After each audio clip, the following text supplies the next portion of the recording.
Russell's viper বা পদ্মবোরা একটি ভয়ানক এবং বিষধর সাপ। দেখতে অনেকটা অজগর সাপের মতো।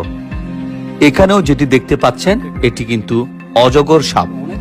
এই অজগর সাপের মতো দেখতে রাসেলস ভাইপার সাপটি আপনি দেখবেন কুণ্ডলী আকারে পেঁচিয়ে কোনো একটা স্থানে অবস্থান করছে। এই সাপের দেখা মিলছে জমি, ঝোপ, বন, জঙ্গল, এমনকি বাসগৃহেও। গত 1.5 মাসে এই সাপের কামড়ে অন্তত অনেক মানুষের মৃত্যু হয়েছে সারা বাংলাদেশে।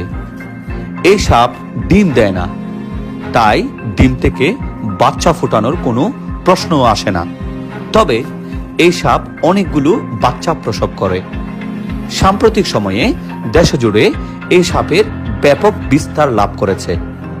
বিভিন্ন মাধ্যম থেকেও আপনারা বিষয়টি জেনেছেন।